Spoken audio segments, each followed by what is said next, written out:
마음을 병들게 하는 관계의 그림자, 러브바밍과 가스라이팅. 안녕하세요. 당신의 마음 깊은 곳에 자리한 이야기들을 함께 나누고 지혜의 빛을 비추는 시간입니다.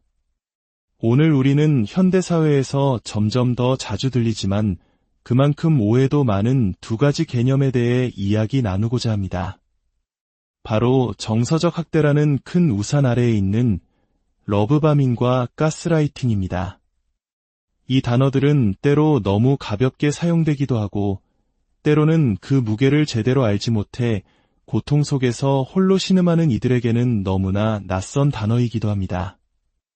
그래서 오늘 우리는 이 주제에 대해 매우 조심스럽고 깊이 있게 접근하려 합니다. 특정한 상황에 대한 정답을 처방해드리는 것이 아니라 스스로의 관계를 건강하게 성찰할 수 있는 생각의 도구들을 드리고자 합니다. 본격적인 이야기에 앞서 오늘 이 시간이 당신의 마음에 울림을 준다면 이 영상을 공유하여 어둠 속에 있는 또 다른 누군가에게 빛을 전하는 통로가 되어주시길 바랍니다.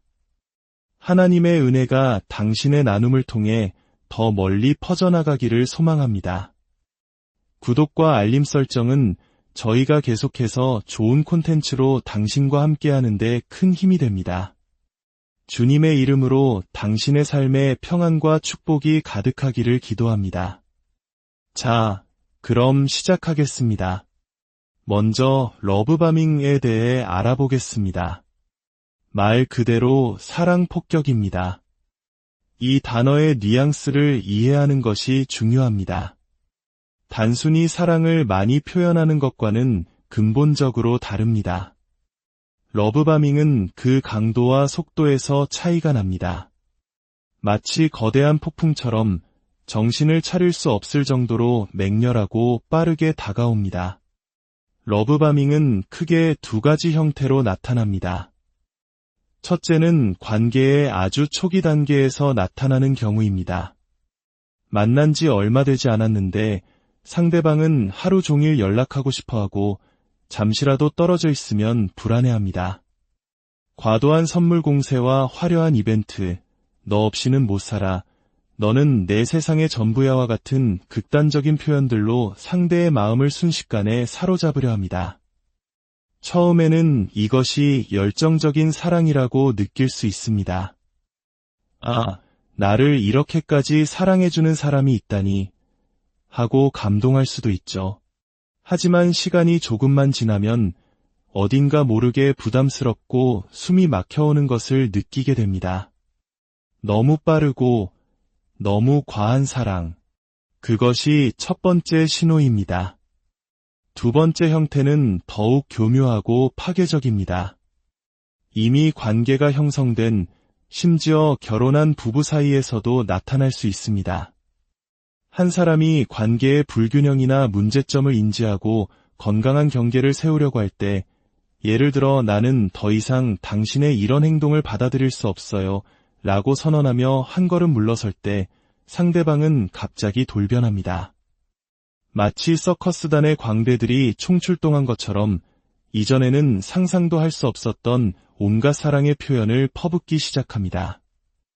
저는 이것을 부메랑 효과라고 부릅니다. 멀어져가는 당신을 다시 내 곁으로 끌어당기기 위해 사랑이라는 이름의 부메랑을 던지는 것입니다. 한 사람의 이야기를 들려드리겠습니다. 그녀는 오랫동안 연인에게서 거절감과 상처를 받아왔습니다. 감정적인 지지는커녕 무시와 냉대를 견뎌야 했죠. 마침내 그녀는 스스로를 지키기 위해 건강한 분리, 즉 거리를 두기로 결심했습니다.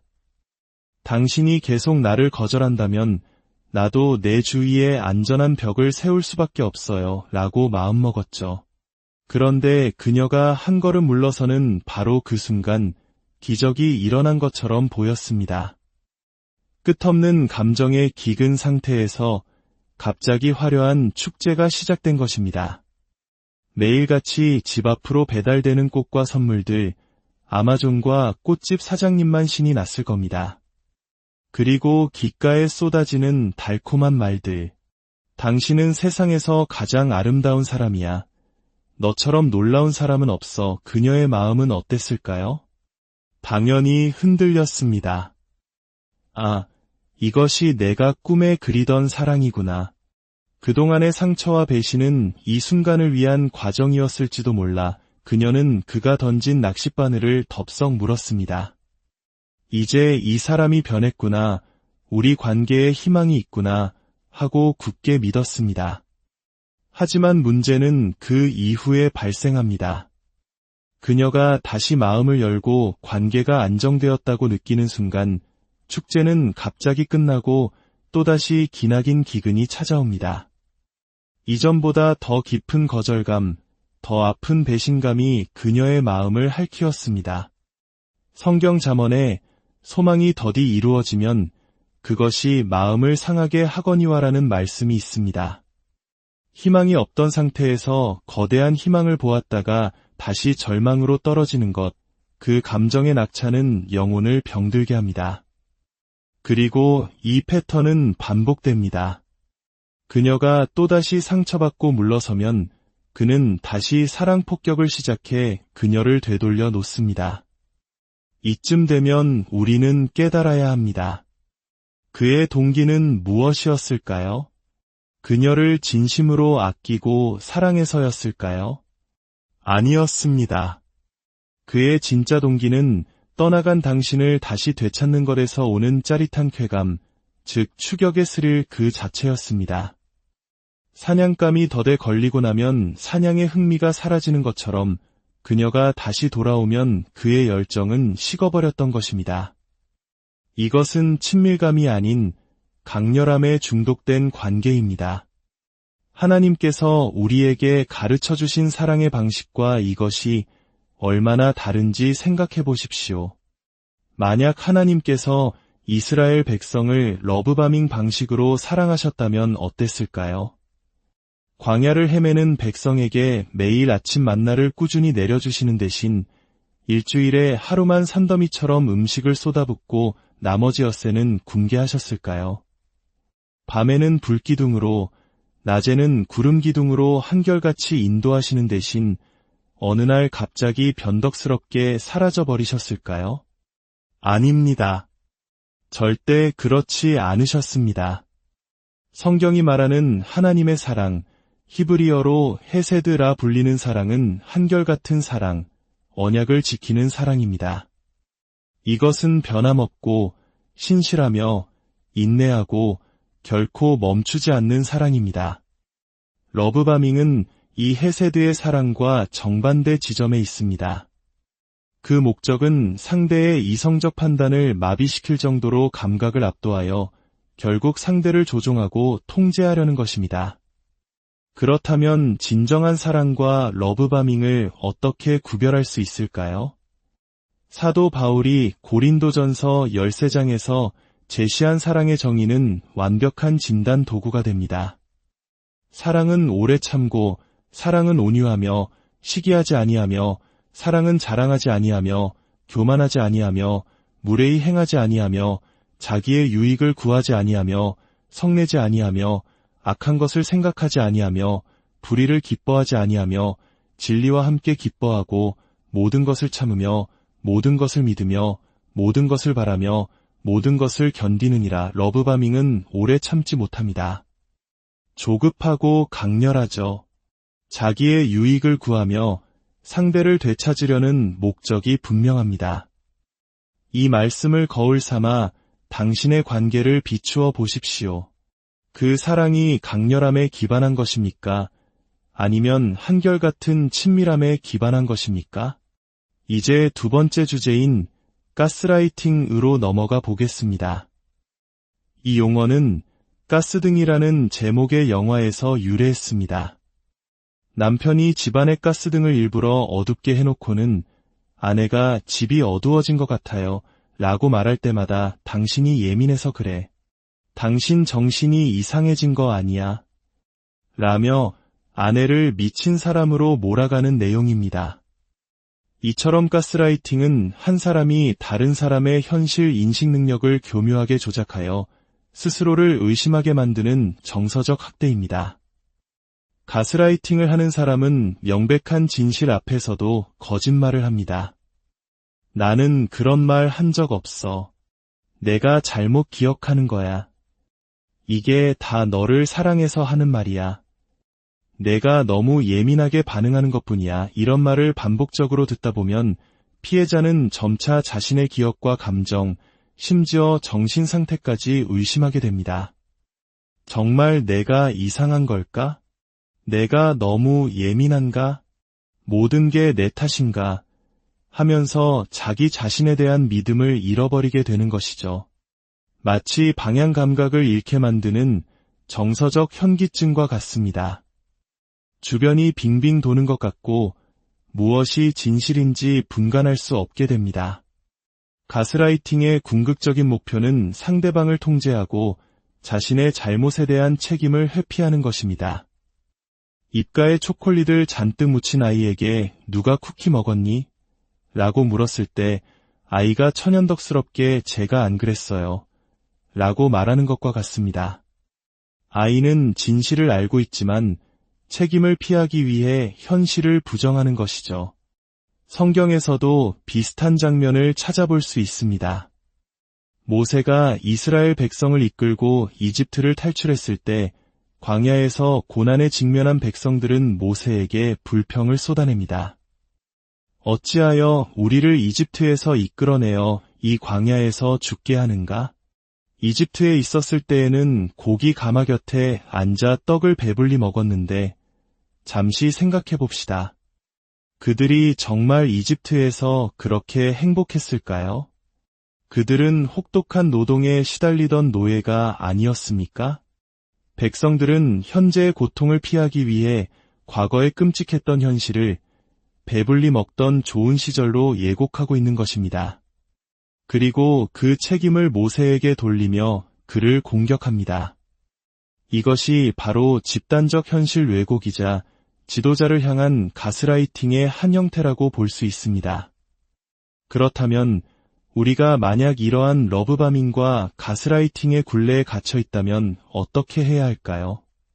무엇부터 시작해야 할까요? 첫째, 현실을 직시하려는 용기가 필요합니다. 정신과 의사 스카펙은 말했습니다. 정신건강이란 어떤 대가를 치르더라도 현실에 충실하고자 하는 헌신이다. 내가 지금 겪고 있는 이 혼란스러운 감정과 상황이 무엇인지 정확하게 이름 붙이고 인정하는 것이 치유의 첫걸음입니다. 둘째, 당신의 이야기를 들어주고 믿어줄 안전한 사람을 찾아야 합니다. 당신의 인생 이사회를 구성하십시오. 2~3명이라도 좋습니다. 당신을 오랫동안 지켜봐왔고 당신의 좋은 모습과 약한 모습을 모두 알며 진심으로 당신이 잘 되기를 바라는 사람들 말입니다. 그들에게 당신의 이야기를 솔직하게 털어놓고 물어보십시오. 내가 지금 겪는 일이 어떻게 보여요? 정말 제가 이상한 건가요? 가스라이팅의 독에 중독된 사람에게 가장 강력한 해독제는 나는 당신을 믿습니다. 라는 말 한마디입니다. 외부의 건강한 시선이 당신이 잃어버렸던 현실 감각을 되찾아주는 거울이 되어줄 것입니다. 혼자서 모든 것을 해결하려 하지 마십시오. 셋째, 진리를 끊임없이 되새겨야 합니다. 모세는 신명기 6장에서 이스라엘 백성에게 이렇게 명령합니다. 오늘 내가 내게 명하는 이 말씀을 너는 마음에 새기고 내 자녀에게 부지런히 가르치며 집에 앉았을 때에든지 길을 갈 때에든지 누워있을 때에든지 일어날 때에든지 이 말씀을 강론할 것이며 너는 또 그것을 내 손목에 매어 기호를 삼으며 내 미간에 붙여 표로 삼고 내 집 문설주와 바깥문에 기록할지니라. 하나님의 말씀을 손목과 미간에 문설주에 새기라는 것은 삶의 모든 순간의 진리를 기억하고 반복하여 되새기라는 의미입니다. 가스라이팅이 거짓을 반복하여 우리의 현실을 왜곡한다면 우리는 진리를 반복하여 우리의 영혼을 지켜내야 합니다. 당신을 향한 하나님의 진실한 사랑, 당신이라는 존재의 가치, 그리고 당신이 겪고 있는 상황에 대한 객관적인 진실을 믿을 수 있는 사람들과 함께 계속해서 이야기하고 확인하십시오. 마지막으로 스스로에게 이 질문을 던져보시길 바랍니다. 오랜 시간 동안 당신에게 거짓말을 하고 당신의 최선을 바라지 않는다는 것을 증명해온 사람이 어떻게 당신 삶에서 진실을 말하는 가장 큰 목소리가 되도록 허락하고 있습니까? 이 질문에 대한 답을 찾아가는 여정이 당신을 진정한 자유와 회복으로 이끌 것입니다. 오늘 나눈 이야기가 당신의 마음에 깊은 울림을 주었기를 바랍니다. 우리는 당신이 어떤 결정을 내려야 한다고 말하는 것이 아닙니다. 다만 당신이 스스로의 삶을 건강하게 성찰할 수 있도록 돕고 싶을 뿐입니다. 혹시 오늘 내용이 당신의 이야기처럼 느껴진다면 저희는 당신을 위해 기도하고 있다는 사실을 기억해 주십시오. 이 정보가 당신에게 현실을 직시할 힘을 주고 긍정적인 변화를 향한 첫걸음을 내디딜 용기를 주기를 소망합니다. 주님께서 당신의 모든 걸음에 지혜의 빛을 비추시고 당신을 진실하고 한결같은 사랑으로 둘러싸 주시기를 간절히 기도합니다. 당신의 영혼에 하나님의 평강이 마음을 병들게 하는 관계의 그림자, 러브바밍과 가스라이팅 안녕하세요. 당신의 마음 깊은 곳에 자리한 이야기들을 함께 나누고 지혜의 빛을 비추는 시간입니다. 오늘 우리는 현대사회에서 점점 더 자주 들리지만 그만큼 오해도 많은 두 가지 개념에 대해 이야기 나누고자 합니다. 바로 정서적 학대라는 큰 우산 아래에 있는 러브바밍과 가스라이팅입니다.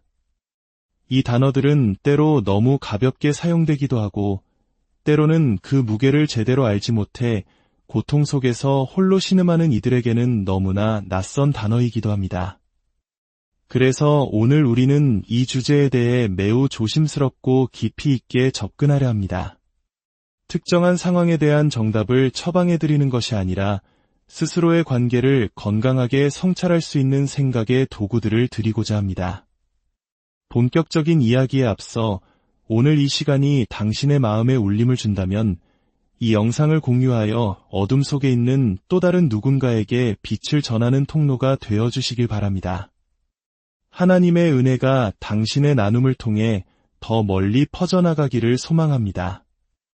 구독과 알림 설정은 저희가 계속해서 좋은 콘텐츠로 당신과 함께하는 데 큰 힘이 됩니다. 주님의 이름으로 당신의 삶에 평안과 축복이 가득하기를 기도합니다. 자, 그럼 시작하겠습니다. 먼저 러브바밍에 대해 알아보겠습니다. 말 그대로 사랑 폭격입니다. 이 단어의 뉘앙스를 이해하는 것이 중요합니다. 단순히 사랑을 많이 표현하는 것과는 근본적으로 다릅니다. 러브바밍은 그 강도와 속도에서 차이가 납니다. 마치 거대한 폭풍처럼 정신을 차릴 수 없을 정도로 맹렬하고 빠르게 다가옵니다. 러브바밍은 크게 두 가지 형태로 나타납니다. 첫째는 관계의 아주 초기 단계에서 나타나는 경우입니다.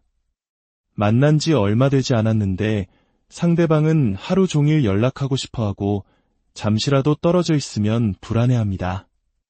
과도한 선물 공세와 화려한 이벤트, 너 없이는 못 살아, 너는 내 세상의 전부야와 같은 극단적인 표현들로 상대의 마음을 순식간에 사로잡으려 합니다.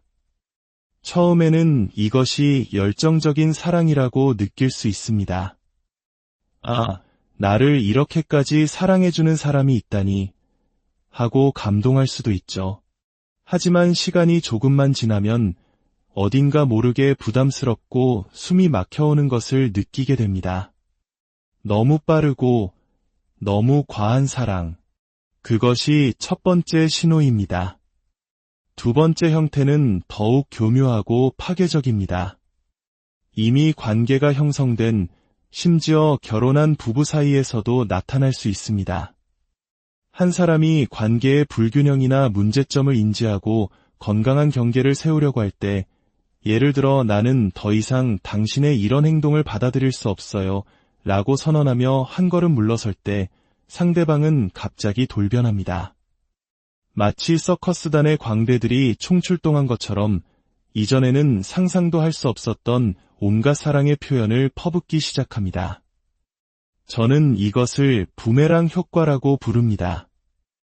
멀어져가는 당신을 다시 내 곁으로 끌어당기기 위해 사랑이라는 이름의 부메랑을 던지는 것입니다. 한 사람의 이야기를 들려드리겠습니다. 그녀는 오랫동안 연인에게서 거절감과 상처를 받아왔습니다. 감정적인 지지는커녕 무시와 냉대를 견뎌야 했죠. 마침내 그녀는 스스로를 지키기 위해 건강한 분리, 즉 거리를 두기로 결심했습니다. 당신이 계속 나를 거절한다면 나도 내 주위에 안전한 벽을 세울 수밖에 없어요 라고 마음먹었죠. 그런데 그녀가 한 걸음 물러서는 바로 그 순간 기적이 일어난 것처럼 보였습니다. 끝없는 감정의 기근 상태에서 갑자기 화려한 축제가 시작된 것입니다. 매일같이 집 앞으로 배달되는 꽃과 선물들, 아마존과 꽃집 사장님만 신이 났을 겁니다. 그리고 귓가에 쏟아지는 달콤한 말들. 당신은 세상에서 가장 아름다운 사람이야. 너처럼 놀라운 사람은 없어. 그녀의 마음은 어땠을까요? 당연히 흔들렸습니다. 아, 이것이 내가 꿈에 그리던 사랑이구나. 그동안의 상처와 배신은 이 순간을 위한 과정이었을지도 몰라. 그녀는 그가 던진 낚싯바늘을 덥석 물었습니다. 이제 이 사람이 변했구나. 우리 관계에 희망이 있구나. 하고 굳게 믿었습니다. 하지만 문제는 그 이후에 발생합니다. 그녀가 다시 마음을 열고 관계가 안정되었다고 느끼는 순간 축제는 갑자기 끝나고 또다시 기나긴 기근이 찾아옵니다. 이전보다 더 깊은 거절감, 더 아픈 배신감이 그녀의 마음을 핥히었습니다. 성경 잠언에 소망이 더디 이루어지면 그것이 마음을 상하게 하거니와라는 말씀이 있습니다. 희망이 없던 상태에서 거대한 희망을 보았다가 다시 절망으로 떨어지는 것, 그 감정의 낙차는 영혼을 병들게 합니다. 그리고 이 패턴은 반복됩니다. 그녀가 또다시 상처받고 물러서면 그는 다시 사랑 폭격을 시작해 그녀를 되돌려 놓습니다. 이쯤 되면 우리는 깨달아야 합니다. 그의 동기는 무엇이었을까요? 그녀를 진심으로 아끼고 사랑해서였을까요? 아니었습니다.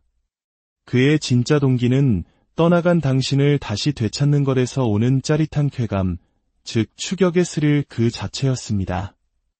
사냥감이 덫에 걸리고 나면 사냥의 흥미가 사라지는 것처럼 그녀가 다시 돌아오면 그의 열정은 식어버렸던 것입니다. 이것은 친밀감이 아닌 강렬함에 중독된 관계입니다. 하나님께서 우리에게 가르쳐 주신 사랑의 방식과 이것이 얼마나 다른지 생각해 보십시오. 만약 하나님께서 이스라엘 백성을 러브바밍 방식으로 사랑하셨다면 어땠을까요? 광야를 헤매는 백성에게 매일 아침 만나를 꾸준히 내려주시는 대신 일주일에 하루만 산더미처럼 음식을 쏟아붓고 나머지 엿새는 굶게 하셨을까요? 밤에는 불기둥으로, 낮에는 구름기둥으로 한결같이 인도하시는 대신 어느 날 갑자기 변덕스럽게 사라져버리셨을까요? 아닙니다. 절대 그렇지 않으셨습니다. 성경이 말하는 하나님의 사랑, 히브리어로 헤세드라 불리는 사랑은 한결같은 사랑, 언약을 지키는 사랑입니다. 이것은 변함없고 신실하며 인내하고 결코 멈추지 않는 사랑입니다. 러브바밍은 이 헤세드의 사랑과 정반대 지점에 있습니다. 그 목적은 상대의 이성적 판단을 마비시킬 정도로 감각을 압도하여 결국 상대를 조종하고 통제하려는 것입니다. 그렇다면 진정한 사랑과 러브바밍을 어떻게 구별할 수 있을까요? 사도 바울이 고린도전서 13장에서 제시한 사랑의 정의는 완벽한 진단 도구가 됩니다. 사랑은 오래 참고, 사랑은 온유하며, 시기하지 아니하며, 사랑은 자랑하지 아니하며, 교만하지 아니하며, 무례히 행하지 아니하며, 자기의 유익을 구하지 아니하며, 성내지 아니하며, 악한 것을 생각하지 아니하며 불의를 기뻐하지 아니하며 진리와 함께 기뻐하고 모든 것을 참으며 모든 것을 믿으며 모든 것을 바라며 모든 것을 견디느니라. 러브바밍은 오래 참지 못합니다. 조급하고 강렬하죠. 자기의 유익을 구하며 상대를 되찾으려는 목적이 분명합니다. 이 말씀을 거울 삼아 당신의 관계를 비추어 보십시오. 그 사랑이 강렬함에 기반한 것입니까? 아니면 한결같은 친밀함에 기반한 것입니까? 이제 두 번째 주제인 가스라이팅으로 넘어가 보겠습니다. 이 용어는 가스등이라는 제목의 영화에서 유래했습니다. 남편이 집안의 가스등을 일부러 어둡게 해놓고는 아내가 집이 어두워진 것 같아요 라고 말할 때마다 당신이 예민해서 그래. 당신 정신이 이상해진 거 아니야. 라며 아내를 미친 사람으로 몰아가는 내용입니다. 이처럼 가스라이팅은 한 사람이 다른 사람의 현실 인식 능력을 교묘하게 조작하여 스스로를 의심하게 만드는 정서적 학대입니다. 가스라이팅을 하는 사람은 명백한 진실 앞에서도 거짓말을 합니다. 나는 그런 말 한 적 없어. 내가 잘못 기억하는 거야. 이게 다 너를 사랑해서 하는 말이야. 내가 너무 예민하게 반응하는 것뿐이야. 이런 말을 반복적으로 듣다 보면 피해자는 점차 자신의 기억과 감정, 심지어 정신 상태까지 의심하게 됩니다. 정말 내가 이상한 걸까? 내가 너무 예민한가? 모든 게 내 탓인가? 하면서 자기 자신에 대한 믿음을 잃어버리게 되는 것이죠. 마치 방향 감각을 잃게 만드는 정서적 현기증과 같습니다. 주변이 빙빙 도는 것 같고 무엇이 진실인지 분간할 수 없게 됩니다. 가스라이팅의 궁극적인 목표는 상대방을 통제하고 자신의 잘못에 대한 책임을 회피하는 것입니다. 입가에 초콜릿을 잔뜩 묻힌 아이에게 누가 쿠키 먹었니? 라고 물었을 때 아이가 천연덕스럽게 제가 안 그랬어요. 라고 말하는 것과 같습니다. 아이는 진실을 알고 있지만 책임을 피하기 위해 현실을 부정하는 것이죠. 성경에서도 비슷한 장면을 찾아볼 수 있습니다. 모세가 이스라엘 백성을 이끌고 이집트를 탈출했을 때 광야에서 고난에 직면한 백성들은 모세에게 불평을 쏟아냅니다. 어찌하여 우리를 이집트에서 이끌어내어 이 광야에서 죽게 하는가? 이집트에 있었을 때에는 고기 가마 곁에 앉아 떡을 배불리 먹었는데 잠시 생각해 봅시다. 그들이 정말 이집트에서 그렇게 행복했을까요? 그들은 혹독한 노동에 시달리던 노예가 아니었습니까? 백성들은 현재의 고통을 피하기 위해 과거의 끔찍했던 현실을 배불리 먹던 좋은 시절로 예곡하고 있는 것입니다. 그리고 그 책임을 모세에게 돌리며 그를 공격합니다. 이것이 바로 집단적 현실 왜곡이자 지도자를 향한 가스라이팅의 한 형태라고 볼 수 있습니다. 그렇다면 우리가 만약 이러한 러브바밍과 가스라이팅의 굴레에 갇혀 있다면 어떻게 해야 할까요? 무엇부터 시작해야 할까요? 첫째, 현실을 직시하려는 용기가 필요합니다. 정신과 의사 스카펙은 말했습니다. 정신건강이란 어떤 대가를 치르더라도 현실에 충실하고자 하는 헌신이다. 내가 지금 겪고 있는 이 혼란스러운 감정과 상황이 무엇인지 정확하게 이름 붙이고 인정하는 것이 치유의 첫걸음입니다. 둘째, 당신의 이야기를 들어주고 믿어줄 안전한 사람을 찾아야 합니다. 당신의 인생 이사회를 구성하십시오. 2~3명이라도 좋습니다. 당신을 오랫동안 지켜봐왔고 당신의 좋은 모습과 약한 모습을 모두 알며 진심으로 당신이 잘 되기를 바라는 사람들 말입니다. 그들에게 당신의 이야기를 솔직하게 털어놓고 물어보십시오. 내가 지금 겪는 일이 어떻게 보여요? 정말 제가 이상한 건가요? 가스라이팅의 독에 중독된 사람에게 가장 강력한 해독제는 나는 당신을 믿습니다. 라는 말 한마디입니다. 외부의 건강한 시선이 당신이 잃어버렸던 현실 감각을 되찾아주는 거울이 되어줄 것입니다. 혼자서 모든 것을 해결하려 하지 마십시오. 셋째, 진리를 끊임없이 되새겨야 합니다.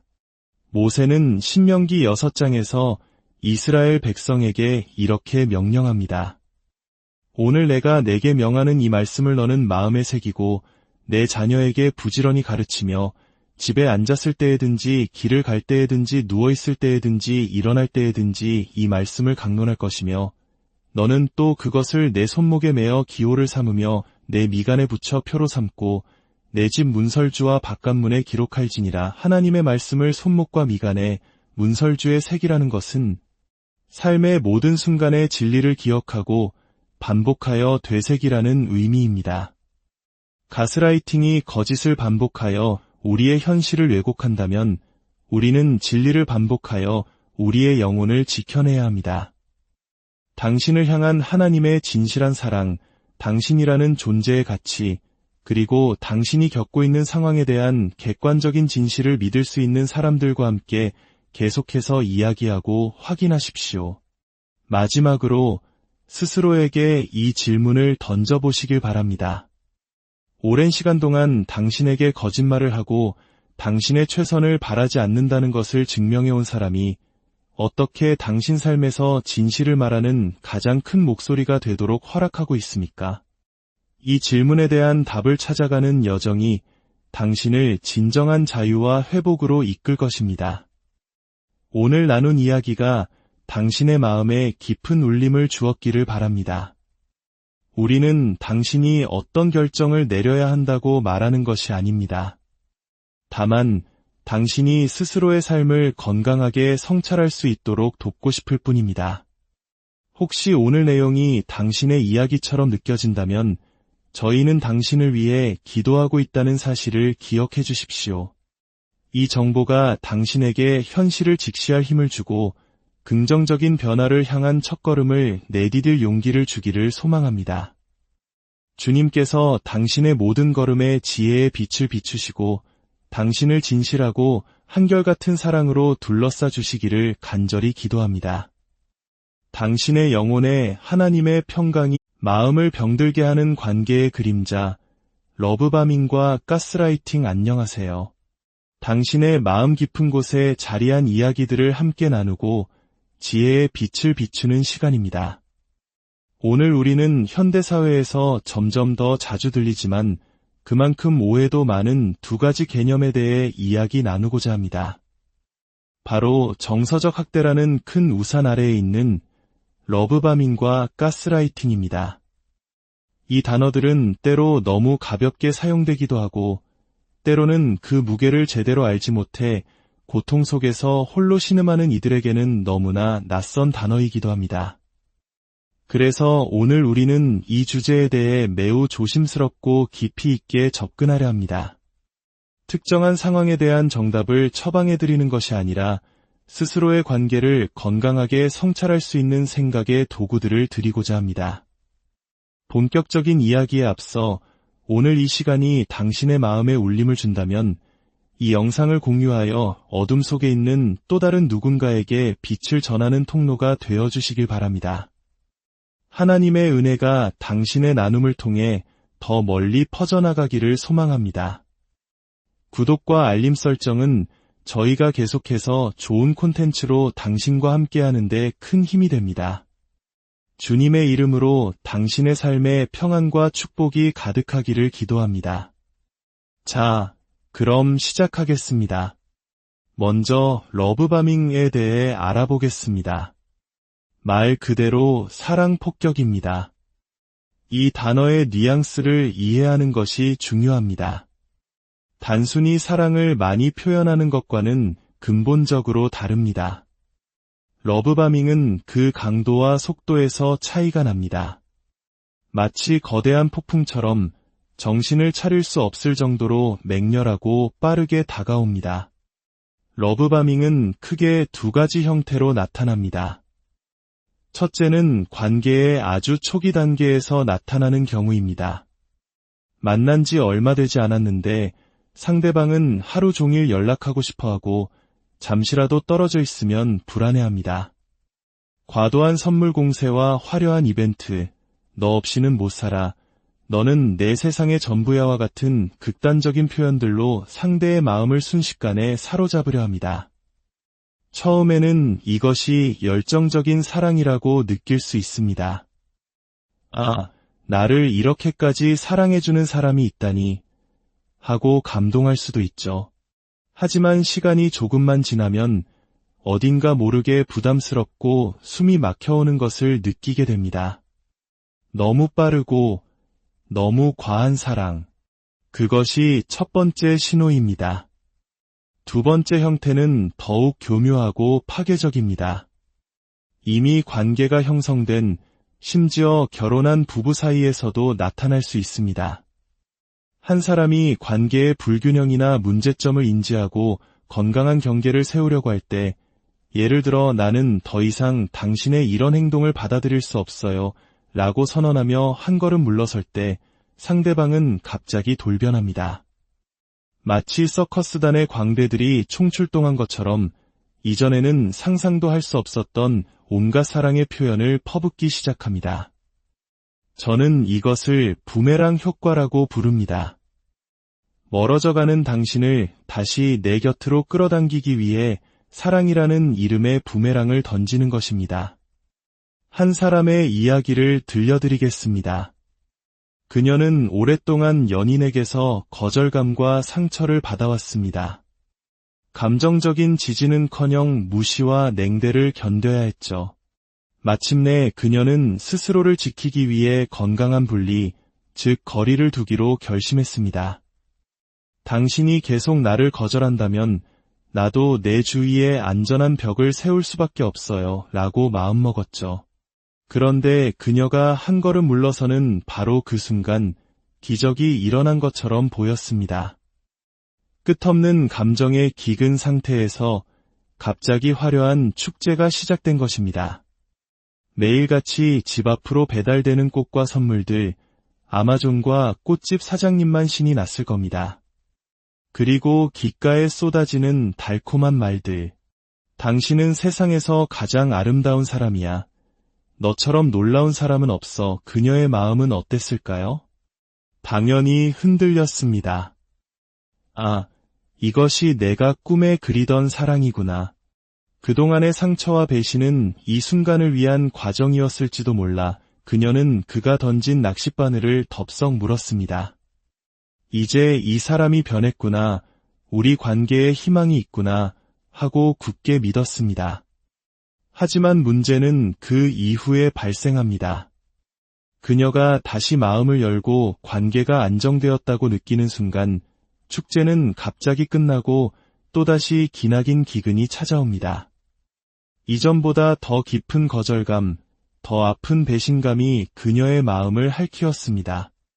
성경 잠언에 소망이 더디 이루어지면 그것이 마음을 상하게 하거니와라는 말씀이 있습니다. 희망이 없던 상태에서 거대한 희망을 보았다가 다시 절망으로 떨어지는 것, 그 감정의 낙차는 영혼을 병들게 합니다. 그리고 이 패턴은 반복됩니다. 그녀가 또다시 상처받고 물러서면 그는 다시 사랑 폭격을 시작해 그녀를 되돌려 놓습니다. 이쯤 되면 우리는 깨달아야 합니다. 그의 동기는 무엇이었을까요? 그녀를 진심으로 아끼고 사랑해서였을까요? 아니었습니다. 그의 진짜 동기는 떠나간 당신을 다시 되찾는 것에서 오는 짜릿한 쾌감, 즉 추격의 스릴 그 자체였습니다. 사냥감이 덫에 걸리고 나면 사냥의 흥미가 사라지는 것처럼 그녀가 다시 돌아오면 그의 열정은 식어버렸던 것입니다. 이것은 친밀감이 아닌 강렬함에 중독된 관계입니다. 하나님께서 우리에게 가르쳐 주신 사랑의 방식과 이것이 얼마나 다른지 생각해 보십시오. 만약 하나님께서 이스라엘 백성을 러브바밍 방식으로 사랑하셨다면 어땠을까요? 광야를 헤매는 백성에게 매일 아침 만나를 꾸준히 내려주시는 대신 일주일에 하루만 산더미처럼 음식을 쏟아붓고 나머지 엿새는 굼게 하셨을까요? 밤에는 불기둥으로, 낮에는 구름기둥으로 한결같이 인도하시는 대신 어느 날 갑자기 변덕스럽게 사라져버리셨을까요? 아닙니다. 절대 그렇지 않으셨습니다. 성경이 말하는 하나님의 사랑, 히브리어로 헤세드라 불리는 사랑은 한결같은 사랑, 언약을 지키는 사랑입니다. 이것은 변함없고 신실하며 인내하고 결코 멈추지 않는 사랑입니다. 러브바밍은 이 헤세드의 사랑과 정반대 지점에 있습니다. 그 목적은 상대의 이성적 판단을 마비시킬 정도로 감각을 압도하여 결국 상대를 조종하고 통제하려는 것입니다. 그렇다면 진정한 사랑과 러브바밍을 어떻게 구별할 수 있을까요? 사도 바울이 고린도전서 13장에서 제시한 사랑의 정의는 완벽한 진단 도구가 됩니다.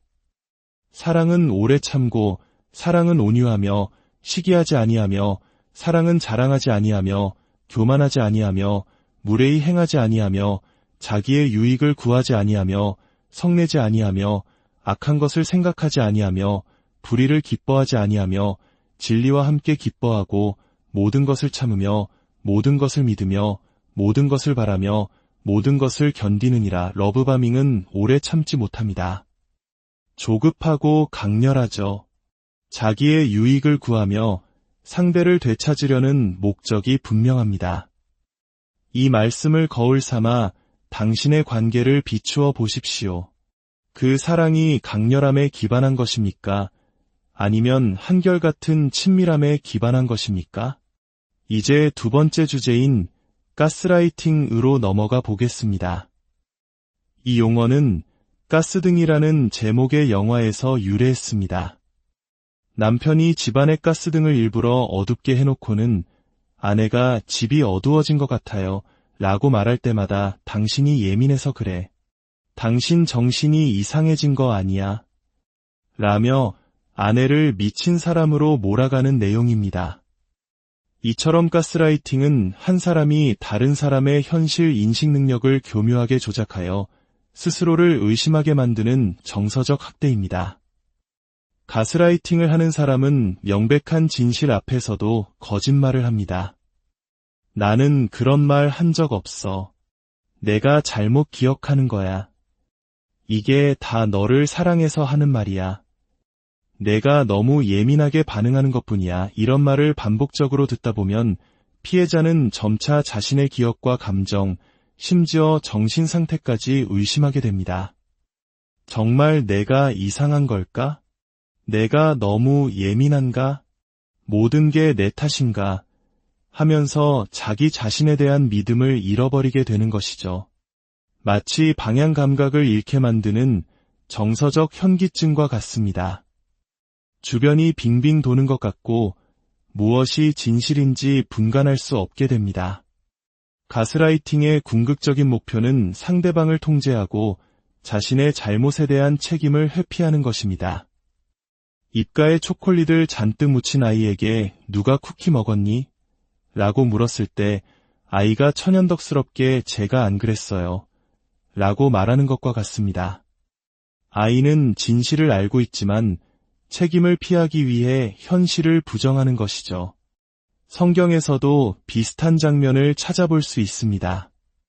모세가 이스라엘 백성을 이끌고 이집트를 탈출했을 때 광야에서 고난에 직면한 백성들은 모세에게 불평을 쏟아냅니다. 어찌하여 우리를 이집트에서 이끌어내어 이 광야에서 죽게 하는가? 이집트에 있었을 때에는 고기 가마 곁에 앉아 떡을 배불리 먹었는데 잠시 생각해 봅시다. 그들이 정말 이집트에서 그렇게 행복했을까요? 그들은 혹독한 노동에 시달리던 노예가 아니었습니까? 백성들은 현재의 고통을 피하기 위해 과거의 끔찍했던 현실을 배불리 먹던 좋은 시절로 예곡하고 있는 것입니다. 그리고 그 책임을 모세에게 돌리며 그를 공격합니다. 이것이 바로 집단적 현실 왜곡이자 지도자를 향한 가스라이팅의 한 형태라고 볼 수 있습니다. 그렇다면 우리가 만약 이러한 러브바밍과 가스라이팅의 굴레에 갇혀 있다면 어떻게 해야 할까요? 무엇부터 시작해야 할까요? 첫째, 현실을 직시하려는 용기가 필요합니다. 정신과 의사 스카펙은 말했습니다. 정신건강이란 어떤 대가를 치르더라도 현실에 충실하고자 하는 헌신이다. 내가 지금 겪고 있는 이 혼란스러운 감정과 상황이 무엇인지 정확하게 이름 붙이고 인정하는 것이 치유의 첫걸음입니다. 둘째, 당신의 이야기를 들어주고 믿어줄 안전한 사람을 찾아야 합니다. 당신의 인생 이사회를 구성하십시오. 2~3명이라도 좋습니다. 당신을 오랫동안 지켜봐왔고 당신의 좋은 모습과 약한 모습을 모두 알며 진심으로 당신이 잘 되기를 바라는 사람들 말입니다. 그들에게 당신의 이야기를 솔직하게 털어놓고 물어보십시오. 내가 지금 겪는 일이 어떻게 보여요? 정말 제가 이상한 건가요? 가스라이팅의 독에 중독된 사람에게 가장 강력한 해독제는 나는 당신을 믿습니다. 라는 말 한마디입니다. 외부의 건강한 시선이 당신이 잃어버렸던 현실 감각을 되찾아주는 거울이 되어줄 것입니다. 혼자서 모든 것을 해결하려 하지 마십시오. 셋째, 진리를 끊임없이 되새겨야 합니다. 모세는 신명기 6장에서 이스라엘 백성에게 이렇게 명령합니다. 오늘 내가 내게 명하는 이 말씀을 너는 마음에 새기고 내 자녀에게 부지런히 가르치며 집에 앉았을 때에든지 길을 갈 때에든지 누워있을 때에든지 일어날 때에든지 이 말씀을 강론할 것이며 너는 또 그것을 내 손목에 매어 기호를 삼으며 내 미간에 붙여 표로 삼고 내 집 문설주와 바깥문에 기록할지니라. 하나님의 말씀을 손목과 미간에 문설주에 새기라는 것은 삶의 모든 순간의 진리를 기억하고 반복하여 되새기라는 의미입니다. 가스라이팅이 거짓을 반복하여 우리의 현실을 왜곡한다면 우리는 진리를 반복하여 우리의 영혼을 지켜내야 합니다. 당신을 향한 하나님의 진실한 사랑, 당신이라는 존재의 가치, 그리고 당신이 겪고 있는 상황에 대한 객관적인 진실을 믿을 수 있는 사람들과 함께 계속해서 이야기하고 확인하십시오. 마지막으로 스스로에게 이 질문을 던져보시길 바랍니다. 오랜 시간 동안 당신에게 거짓말을 하고 당신의 최선을 바라지 않는다는 것을 증명해온 사람이 어떻게 당신 삶에서 진실을 말하는 가장 큰 목소리가 되도록 허락하고 있습니까? 이 질문에 대한 답을 찾아가는 여정이 당신을 진정한 자유와 회복으로 이끌 것입니다. 오늘 나눈 이야기가 당신의 마음에 깊은 울림을 주었기를 바랍니다. 우리는 당신이 어떤 결정을 내려야 한다고 말하는 것이 아닙니다. 다만 당신이 스스로의 삶을 건강하게 성찰할 수 있도록 돕고 싶을 뿐입니다. 혹시 오늘 내용이 당신의 이야기처럼 느껴진다면 저희는 당신을 위해 기도하고 있다는 사실을 기억해 주십시오. 이 정보가 당신에게 현실을 직시할 힘을 주고 긍정적인 변화를 향한 첫걸음을 내디딜 용기를 주기를 소망합니다. 주님께서 당신의 모든 걸음에 지혜의 빛을 비추시고 당신을 진실하고 한결같은 사랑으로 둘러싸 주시기를 간절히 기도합니다. 당신의 영혼에 하나님의 평강이 마음을 병들게 하는 관계의 그림자, 러브바밍과 가스라이팅 안녕하세요. 당신의 마음 깊은 곳에 자리한 이야기들을 함께 나누고 지혜의 빛을 비추는 시간입니다. 오늘 우리는 현대사회에서 점점 더 자주 들리지만 그만큼 오해도 많은 두 가지 개념에 대해 이야기 나누고자 합니다. 바로 정서적 학대라는 큰 우산 아래에 있는 러브바밍과 가스라이팅입니다. 이 단어들은 때로 너무 가볍게 사용되기도 하고 때로는 그 무게를 제대로 알지 못해 고통 속에서 홀로 신음하는 이들에게는 너무나 낯선 단어이기도 합니다. 그래서 오늘 우리는 이 주제에 대해 매우 조심스럽고 깊이 있게 접근하려 합니다. 특정한 상황에 대한 정답을 처방해드리는 것이 아니라 스스로의 관계를 건강하게 성찰할 수 있는 생각의 도구들을 드리고자 합니다. 본격적인 이야기에 앞서 오늘 이 시간이 당신의 마음에 울림을 준다면 이 영상을 공유하여 어둠 속에 있는 또 다른 누군가에게 빛을 전하는 통로가 되어주시길 바랍니다. 하나님의 은혜가 당신의 나눔을 통해 더 멀리 퍼져나가기를 소망합니다. 구독과 알림 설정은 저희가 계속해서 좋은 콘텐츠로 당신과 함께하는 데 큰 힘이 됩니다. 주님의 이름으로 당신의 삶에 평안과 축복이 가득하기를 기도합니다. 자, 그럼 시작하겠습니다. 먼저 러브바밍에 대해 알아보겠습니다. 말 그대로 사랑 폭격입니다. 이 단어의 뉘앙스를 이해하는 것이 중요합니다. 단순히 사랑을 많이 표현하는 것과는 근본적으로 다릅니다. 러브바밍은 그 강도와 속도에서 차이가 납니다. 마치 거대한 폭풍처럼 정신을 차릴 수 없을 정도로 맹렬하고 빠르게 다가옵니다. 러브바밍은 크게 두 가지 형태로 나타납니다. 첫째는 관계의 아주 초기 단계에서 나타나는 경우입니다. 만난 지 얼마 되지 않았는데 상대방은 하루 종일 연락하고 싶어하고 잠시라도 떨어져 있으면 불안해합니다. 과도한 선물 공세와 화려한 이벤트, 너 없이는 못 살아, 너는 내 세상의 전부야와 같은 극단적인 표현들로 상대의 마음을 순식간에 사로잡으려 합니다. 처음에는 이것이 열정적인 사랑이라고 느낄 수 있습니다. 아, 나를 이렇게까지 사랑해주는 사람이 있다니 하고 감동할 수도 있죠. 하지만 시간이 조금만 지나면 어딘가 모르게 부담스럽고 숨이 막혀오는 것을 느끼게 됩니다. 너무 빠르고 너무 과한 사랑. 그것이 첫 번째 신호입니다. 두 번째 형태는 더욱 교묘하고 파괴적입니다. 이미 관계가 형성된, 심지어 결혼한 부부 사이에서도 나타날 수 있습니다. 한 사람이 관계의 불균형이나 문제점을 인지하고 건강한 경계를 세우려고 할 때, 예를 들어 나는 더 이상 당신의 이런 행동을 받아들일 수 없어요 라고 선언하며 한 걸음 물러설 때 상대방은 갑자기 돌변합니다. 마치 서커스단의 광대들이 총출동한 것처럼 이전에는 상상도 할 수 없었던 온갖 사랑의 표현을 퍼붓기 시작합니다. 저는 이것을 부메랑 효과라고 부릅니다. 멀어져가는 당신을 다시 내 곁으로 끌어당기기 위해 사랑이라는 이름의 부메랑을 던지는 것입니다. 한 사람의 이야기를 들려드리겠습니다. 그녀는 오랫동안 연인에게서 거절감과 상처를 받아왔습니다.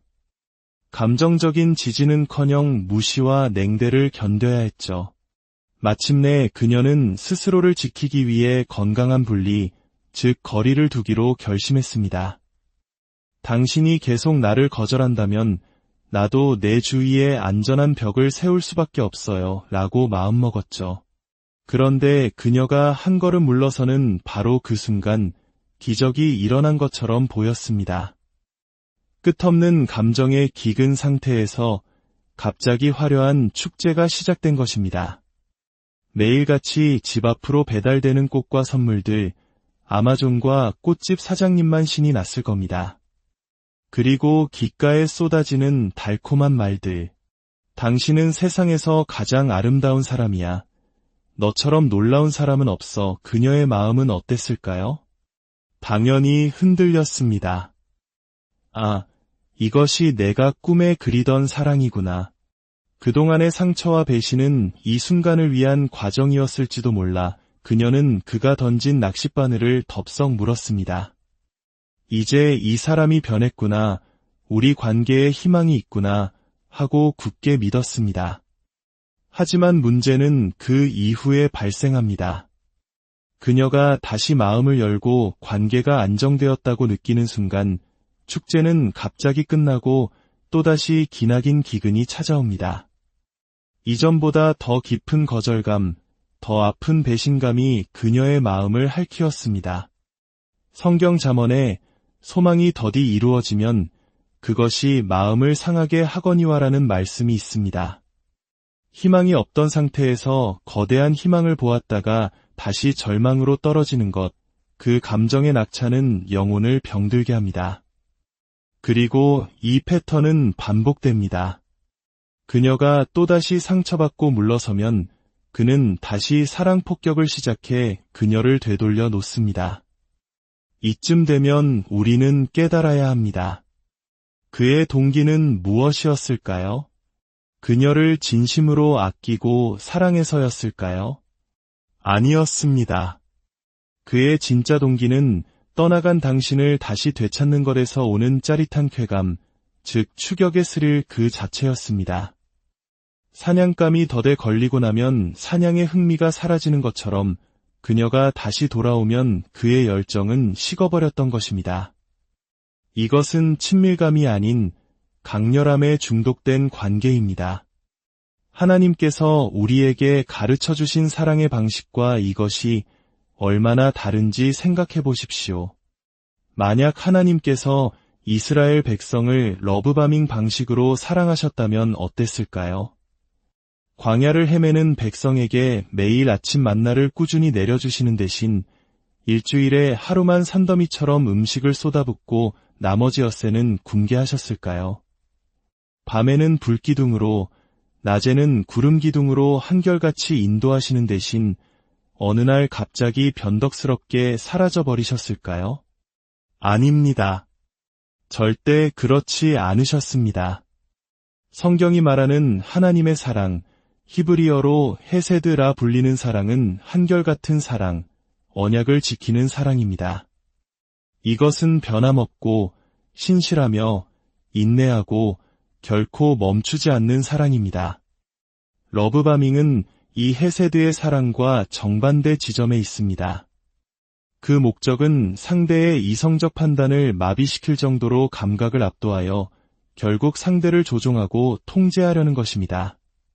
그렇다면 진정한 사랑과 러브바밍을 어떻게 구별할 수 있을까요? 사도 바울이 고린도전서 13장에서 제시한 사랑의 정의는 완벽한 진단 도구가 됩니다. 사랑은 오래 참고, 사랑은 온유하며, 시기하지 아니하며, 사랑은 자랑하지 아니하며, 교만하지 아니하며, 무례히 행하지 아니하며, 자기의 유익을 구하지 아니하며, 성내지 아니하며, 악한 것을 생각하지 아니하며, 불의를 기뻐하지 아니하며, 진리와 함께 기뻐하고, 모든 것을 참으며, 모든 것을 믿으며, 모든 것을 바라며, 모든 것을 견디느니라. 러브바밍은 오래 참지 못합니다. 조급하고 강렬하죠. 자기의 유익을 구하며 상대를 되찾으려는 목적이 분명합니다. 이 말씀을 거울 삼아 당신의 관계를 비추어 보십시오. 그 사랑이 강렬함에 기반한 것입니까? 아니면 한결같은 친밀함에 기반한 것입니까? 이제 두 번째 주제인 가스라이팅으로 넘어가 보겠습니다. 이 용어는 가스등이라는 제목의 영화에서 유래했습니다. 남편이 집안의 가스등을 일부러 어둡게 해놓고는 아내가 집이 어두워진 것 같아요 라고 말할 때마다 당신이 예민해서 그래. 당신 정신이 이상해진 거 아니야. 라며 아내를 미친 사람으로 몰아가는 내용입니다. 이처럼 가스라이팅은 한 사람이 다른 사람의 현실 인식 능력을 교묘하게 조작하여 스스로를 의심하게 만드는 정서적 학대입니다. 가스라이팅을 하는 사람은 명백한 진실 앞에서도 거짓말을 합니다. 나는 그런 말 한 적 없어. 내가 잘못 기억하는 거야.